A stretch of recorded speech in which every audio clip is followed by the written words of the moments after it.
Hi friends, అందరికీ నమస్కారం. ఈరోజు మనం కైలాస పర్వత రహస్యాలను తెలుసుకోబోతున్నాం. కైలాస శిఖరంపైకి ఎవరు ఎందుకు వెళ్ళలేరు? ఇక్కడ దేవతల శక్తి ఉందా? అదృశ్య నగరం అంతర్జాతీయ రహస్యాలు ఇవేమిటి? ఈ ప్రశ్నలకు సమాధానం తెలుసుకుందాం.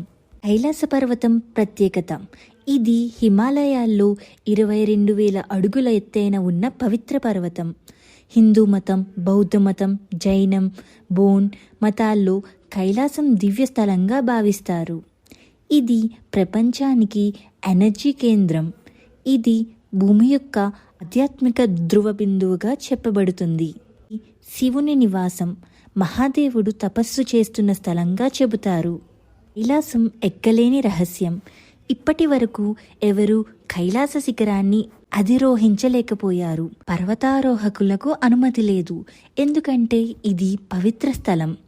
20వ శతాబ్దంలో రష్యా, చైనా పర్వతారోహకులు ప్రయత్నించారు, కానీ వీరంతా మిస్టీరియస్గా వెనక్కి తిరిగి వచ్చారు. ఎవరైనా అక్కడికి వెళ్ళాలనుకుంటే దైవీయ శక్తులు అడ్డుకుంటాయని భక్తుల నమ్మకం. శాస్త్రవేత్తల ప్రకారం కైలాస పర్వతం ఒక ప్రకృతిలో ఏర్పడిన భవనం నిర్మాణం. ఇది ప్రపంచపు అతిపెద్ద శక్తి కేంద్రం. ఇక్కడ అద్భుతమైన కాంతి తరంగాలు, అయస్కాంత శక్తి ఉంది. శివుని డమరుకి ప్రతిధ్వని ఇక్కడ వినిపిస్తుందంట కొందరు భక్తులు చెబుతారు. ఇది హిమానీయుల మధ్య ఎప్పటికీ మార్చుకోని రూపంలో నిలిచే ఒక నిఘంటవైన శిలా కట్టడం. పురాణాల ప్రకారం కైలాస పర్వతం మౌంట్ మేరుని ప్రతిబింబించేలా ఉంటుంది.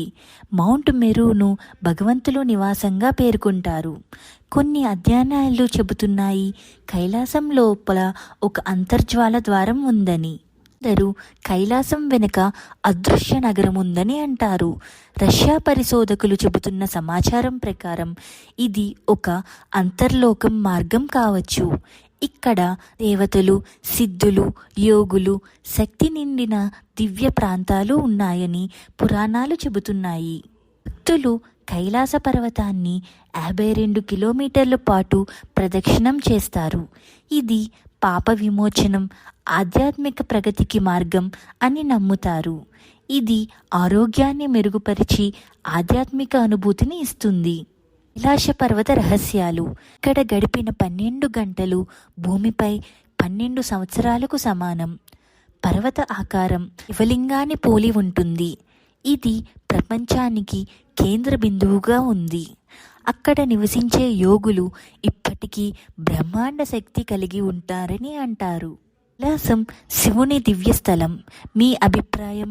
ఇది భూమిపై రహస్య ప్రదేశమా లేదా శివుని మాయాలోకమా? మీ అభిప్రాయాన్ని కామెంట్ చేయండి. ఈ వీడియో మీకు నచ్చినట్లయితే ప్లీజ్ లైక్ చేసి, షేర్ చేసి, సబ్స్క్రైబ్ చేయండి. ధన్యవాదములు.